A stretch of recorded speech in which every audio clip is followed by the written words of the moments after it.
Bonjour, voici les actualités info-bref de ce jeudi 30 mars. Le ministre de la Santé, Christian Dubé, a déposé un vaste projet de loi qui vise à réformer l'organisation du réseau de la santé et des services sociaux pour le rendre plus efficace. Ce projet propose de créer Santé Québec, une agence qui deviendrait l'employeur unique du réseau de la santé. Santé Québec serait responsable de toutes les activités du réseau, y compris l'organisation des services aux patients et la gestion du personnel. Ce serait un énorme changement pour les employés du réseau de la santé parce que actuellement, ce réseau compte 34 employeurs différents qui correspondent aux différents CIS et SUS. Selon le gouvernement, la création de Santé Québec permettrait de laisser les employés changer d'établissement sans qu'ils perdent leur ancienneté, de simplifier les embauches et les paies et de mettre en place une banque d'employés mobiles qui viendrait en aide aux régions qui sont en manque de personnel. Pour voir en 2 minutes les autres grandes orientations de ce méga projet de réforme de la santé, vous voyez notre article Que prévoit la réforme du système de santé? Voici l'essentiel à infobref.com. Les syndicats n'ont pas tardé à critiquer cette réforme. L'Alliance du personnel professionnel et technique de la santé et des services sociaux, la PTS, reproche au gouvernement Legault de répéter les erreurs de ses prédécesseurs, soit centraliser toujours plus et consulter toujours moins, selon le syndicat, qui se dit préoccupé par la fusion des listes d'ancienneté. De son côté, la Fédération des travailleurs et travailleuses du Québec, la FTQ, voit d'un mauvais œil la fusion des accréditations syndicales qui, selon elle, remet en cause la capacité des employés de choisir leur syndicat.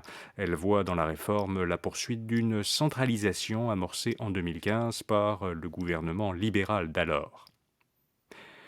Réaction au budget fédéral présenté mardi, le ministre québécois des Finances, Éric Girard, a salué les investissements du gouvernement fédéral pour la transition énergétique. Selon lui, les crédits d'impôt qui ont été proposés par Ottawa sont des bonnes mesures pour soutenir la production d'hydroélectricité et il se réjouit du fait qu'Hydro-Québec soit admissible à ces crédits d'impôt. En revanche, Girard a indiqué que le gouvernement souhaitait se retirer du programme de soins dentaires fédéral parce que le Québec dispose déjà de son propre programme. Girard demande donc pour cela une compensation de 3 milliards de dollars sur 5 ans. Une longue marche, 1 ou 2 fois par semaine, suffit à réduire le risque de mortalité. C'est la conclusion d'une étude scientifique américano-japonaise. Les participants à cette étude, qui marchaient 8000 pas 1 ou 2 fois par semaine, présentaient presque 15% moins de risque de mortalité que ceux qui marchaient moins.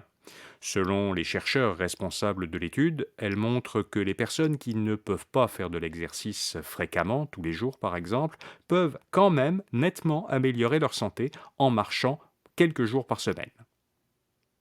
Et puis l'Assemblée générale de l'ONU adopte une résolution historique sur la justice climatique. 132 pays ont adopté cette résolution qui demande à la Cour internationale de justice, l'organe judiciaire de l'ONU, de se prononcer sur les obligations des États dans la lutte contre le changement climatique.